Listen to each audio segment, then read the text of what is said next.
I was recently told by a friend that this is the single most inspiring thing that she thinks I've ever done. I kind of just looked at her and I was like, I've done a lot of really cool things. And she's like, this is amazing, Amy. And so, hi, I'm Amy, and I am a fertility mindset coach. I went through multiple years of infertility and kind of ran the gamut of all of it. Obviously, I think if you've gone through that journey, you understand just the wear and tear it takes on your mind and your soul, the stress it puts on your relationship. And I found that when I was talking with other people that were going through infertility, a lot of women didn't know how to empower themselves and their husbands to make a difference in, I guess, like their body's ability to make a baby. We go to the IVF clinics and oftentimes they can make it happen for us. The magic of medicine is truly incredible. And I have my own 2 children to thank about for that. But what I really want is to be able to teach women, and through women, the men in their lives, the things that they can do to make, their eggs and their sperm healthier. Anyways, it's all about the mind and the body, nutrition, all those things. So let's move into the story of what this actually is about. And it's about my IVF journey in Prague. So we had a failed cycle where we're from. And to say that the process of going through IVF here was horrible, I don't think even kind of touches like to the level of like horrible it was. It was very much a situation where you felt like a number and without support going through the process here. Like to the point where literally at like 6 or 7 o'clock in the morning, everybody was lined up in a stairwell, sitting on the steps because there was no other place to sit, with the hopes that at 8 o'clock they would be first in line so they could get on with their lives after receiving their scans and blood work.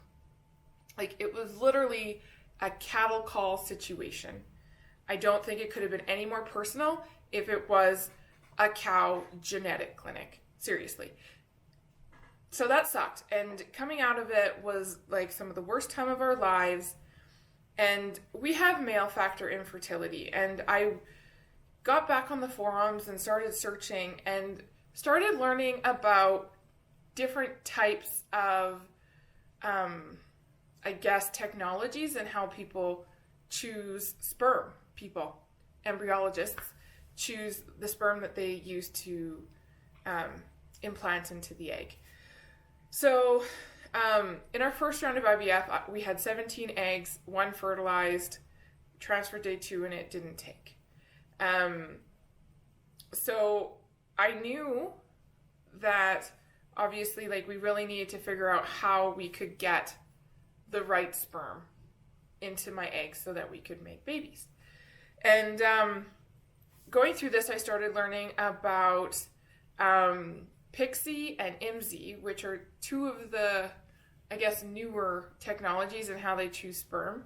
And I think there's also Max, Pixie, IMSI, and Max. And then I started trying to find clinics that offered this. And in Canada, there are none, or were none at the time anyways. And when I asked our IVF clinic about it, they just kind of were like, that's not necessary. You don't need that.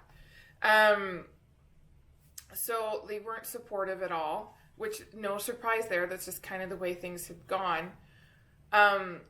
So I found a forum where people were talking about these technologies and them being affordable in Prague. And I kind of fringe heard about IVF in Prague, but had never looked into it, didn't think it was a possibility for us. But when I saw this post, like talking about the pricing of these extra technologies there versus even in the United States, which is a very expensive place to do IVF, I decided to start looking into this a lot more. And I started researching like crazy all of the offers that they had, and I decided to approach my husband with this thought of trying again in Prague. We weren't even actually sure at that moment that we would try again with IVF because it had been such a bad situation for us. So he's like, you know what, this actually doesn't sound like a terrible idea. And so we started looking for clinics and reached out to a couple and had one scheduled meeting with Janet in downtown Prague. And they were really nice. They looked at our stuff and they just sounded like, yeah, we can make this happen. And literally 3 months before that or 2 months before that, we had been told by our clinic that we weren't going to get pregnant with my husband's sperm. There was no way that his sperm was going to result in a pregnancy for us. And that they had recommended that we only use donor sperm. The clinic asked if we would be open to using donor sperm, and we said no, because my husband was not at the time. Like, if we were having kids, they were going to be genetically his. So they're like, okay, well, let's just do this and we'll make it work. And we talked with the clinic, and I can't even believe like how fast this progressed. So I thought, like, we reached out to them in August, that it would take a few months. So locally, the wait to even meet with a doctor is 4 months. And then to start a cycle can be an additional 3 to 6 months after that, depending on how busy they are. So for them to be like, okay, great, we're going to send you a protocol and we're going to send you everything you need to get going. And we can start this like literally like next cycle as long as you have everything arranged. And this was mid-August, so we're talking basically right now 3 years ago that's where we were at, is finding these clinics. So super fast. Within a few days, I had a complete list of the IVF drugs I needed to get, and a complete list of all the tests I needed to get completed. And so I am blessed that my family doctor was 100% on board with us going to Prague to make our babies.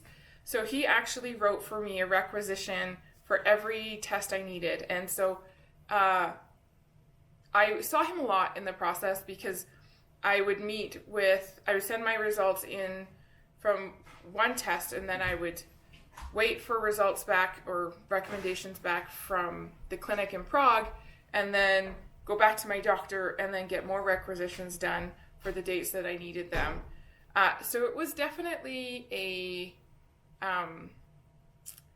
interesting time for sure. So we were able to get all the pre-tests done pretty quickly. And the other thing that I really liked is that they didn't think that I should have to suppress before the cycle. They said that because my cycles were very regular and predictable, that we would just jump on board as soon as I got my next period. We would start the process, and so that takes us literally to the middle of September, where it was day 1 of my cycle, and I just started with the recommended protocol. We actually ordered all of our meds online, and they shipped from, I think it was England, actually, because England has set like IVF meds prices, so they can't be skyrocketed at all, or at least they did 2 years ago. So we actually were able to save, even on our meds, I think it was half the price than what we had paid originally. And I'm going to throw in a little tip here. So because I had to go and buy my needles locally, I actually found out, and like silly, I didn't even think of this. So if you've done IVF before, you know that if you get like the pen style drugs, the needle on it is really fine and doesn't actually produce like a ton of pain when you use it. Those are for obviously the sub-Q meds. When I was doing IVF here, they, like the gun or the pen one was way less painful than the one that I had to take every day that wasn't in a pen. And the needles that were supplied by the clinic to me were a wider gauge, and that's the one that hurt the most. So when I went, my meds that I got for this one were mostly Menopur, and it came in the vials, and I had to mix it, like the powder and the water. And so I bought the needles all separately instead of having it in the pen. So anyways, I went to the pharmacy and I said, what's the smallest option you have for this? And I found out that you can get a smaller needle than, my fertility clinic gave me. So if you're going through IVF and you have a needle that's a larger gauge, except for obviously like your progesterone needles, if you have to take those, because it's really a thick oil, you can find finer needles. Okay, so back to the story. So I've got my drugs. It's the first day of my cycle. I send them an email and I give myself the medicine. And from there, every 3 days, I went and I did an ultrasound and blood work locally.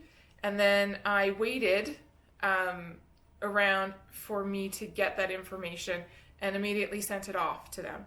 So with a ultrasound, I could wait like 45 minutes, and then my doctor, I think, put maybe like a rush on my blood work requisitions that I had.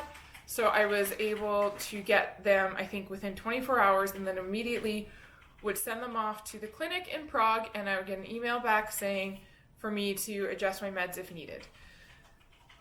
And then on day 8, we got on an airplane and we flew to Prague. I had a carry-on full of medicine. I had the prescription from my doctor, because he had written a Canadian prescription because the Czech one wasn't going to get me drugs from Canada into Prague. I needed a Canadian prescription to take my drugs from Canada to Prague. So that was great. We landed in Prague and got to our Airbnb at around 8 p.m. And we got out of the taxi and literally just like we were staring at this old church with a bell tower and the moon behind it. And it was just like, felt like magic. I don't know if anybody's ever been on like day 8 of their cycle and felt magic before. That was like my first IVF, which is probably a different video. I'm sure on day 8 by that point, I was a crying mess like most hours of the day. So anyways, we get here, we unpack our bags, we walk back down out of the Airbnb, and we went for amazing Indian food. Like amazing Indian food. And the next morning, we went to the clinic and they did a scan and checked us for STDs for like the 3rd time. And they basically just said, okay, your egg retrieval is this day and we'll see you then.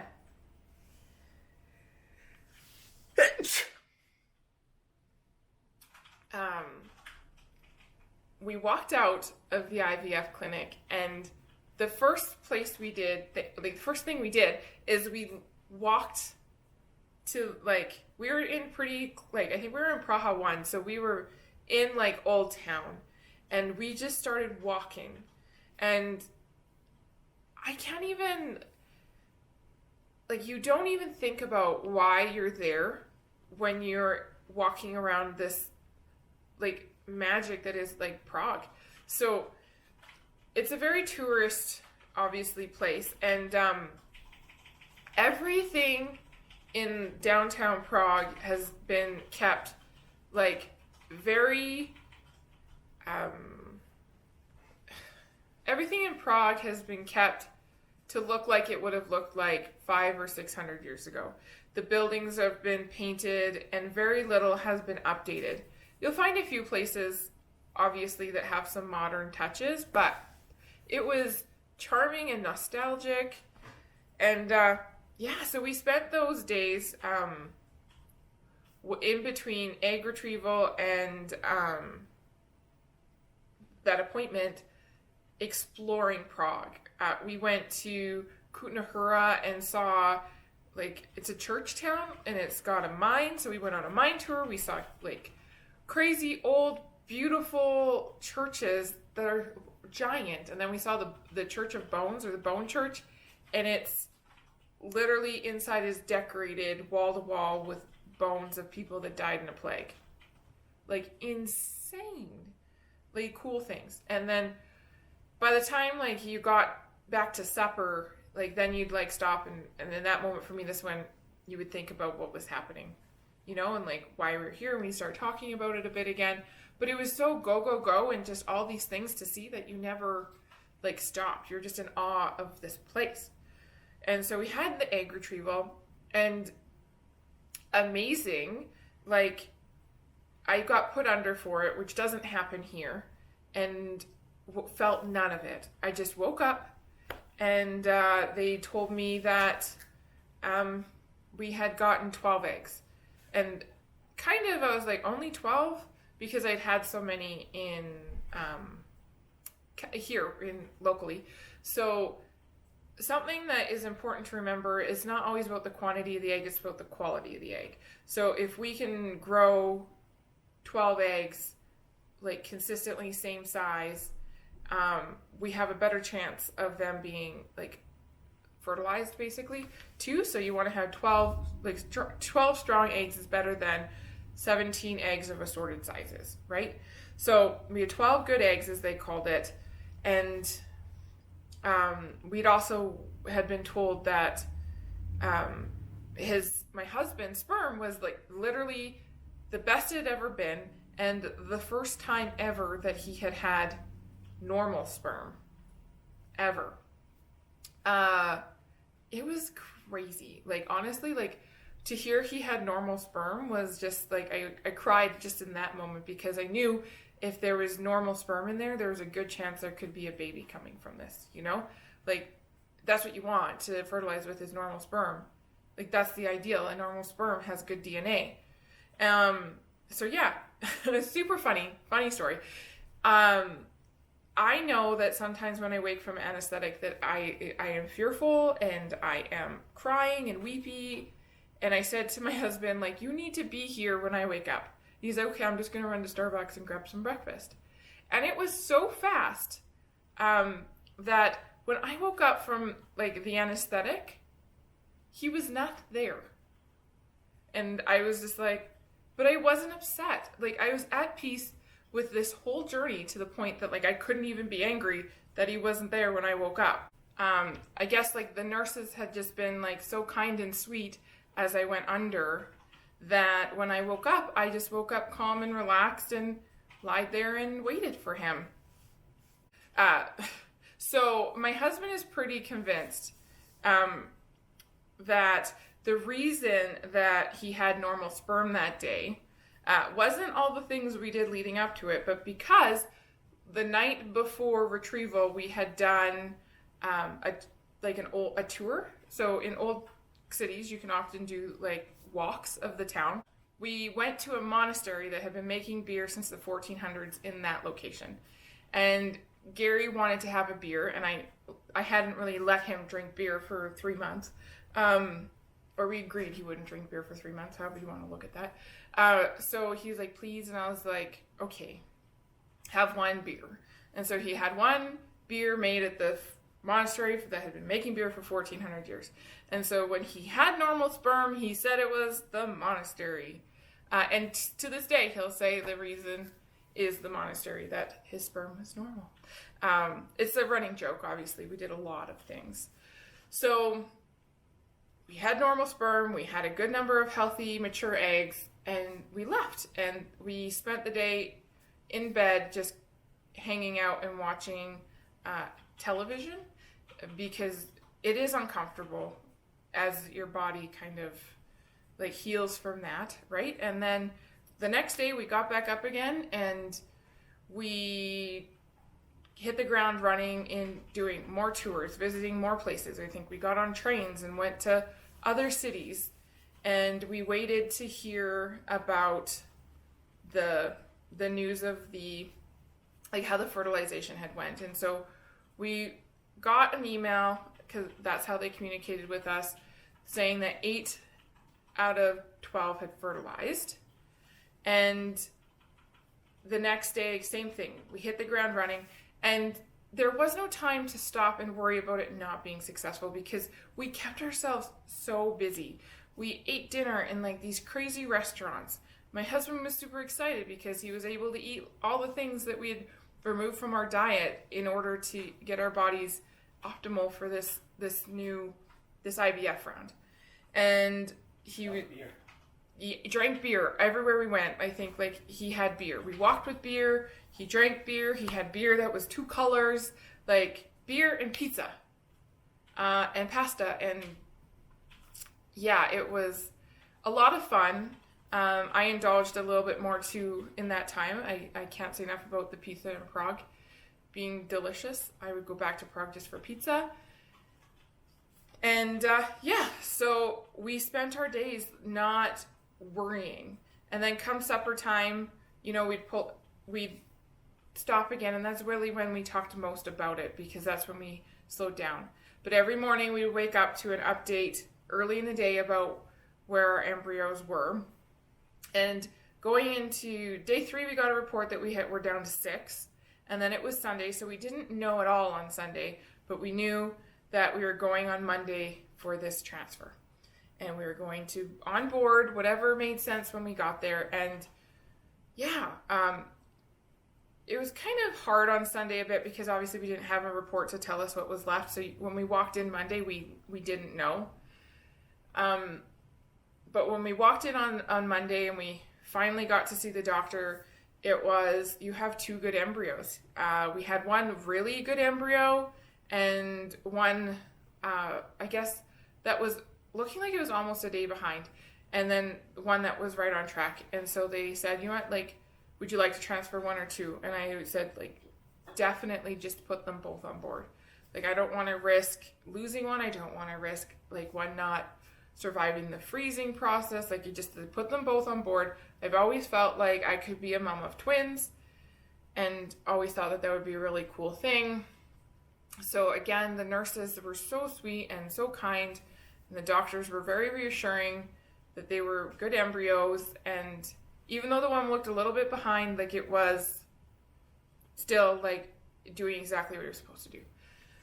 So we put the eggs in. That was the craziest day. So it was just like wild. So I went for acupuncture before. So we went for the acupuncture, which was at a set time, and then you had to like hustle back to the clinic to make it to the clinic on time because they're not close together. So we did it, and then we went back to the acupuncture for post transfer acupuncture.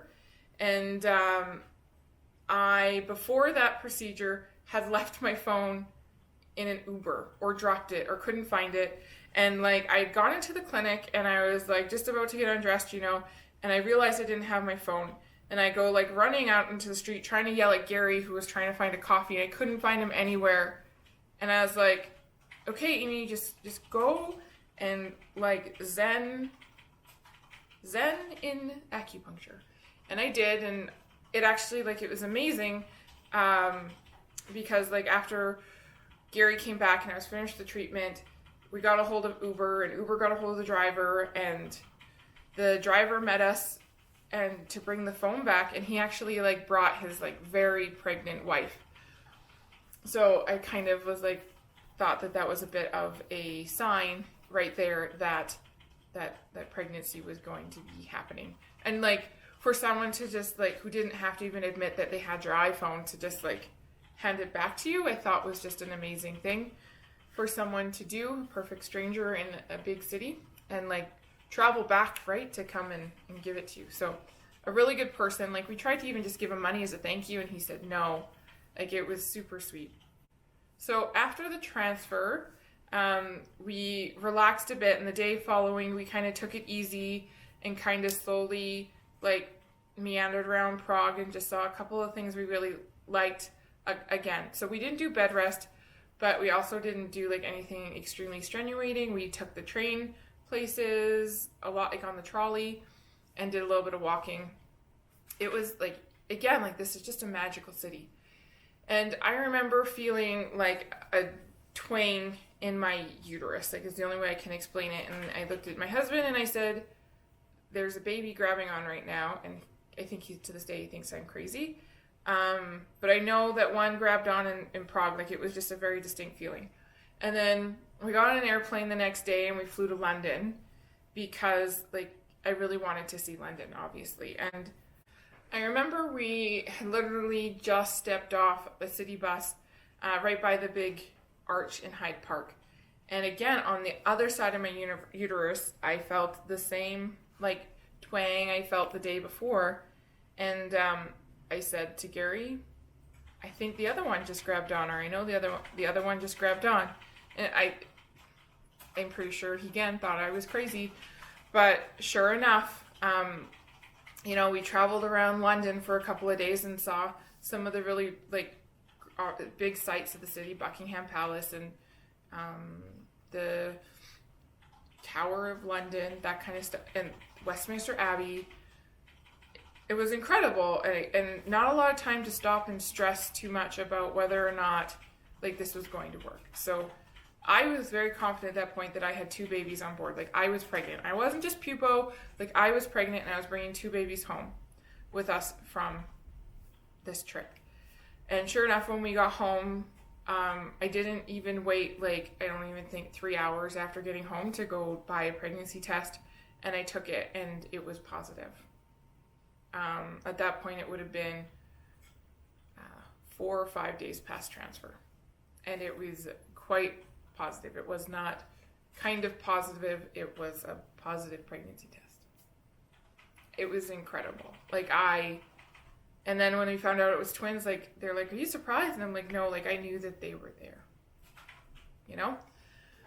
So in a nutshell, I don't even know how many minutes of a nutshell that is, but in a nutshell, that was our journey to Prague to bring home our 2 beautiful boy-girl twins. And it was the best experience of our lives, as well as the best thing that could have happened to us, like, entirely.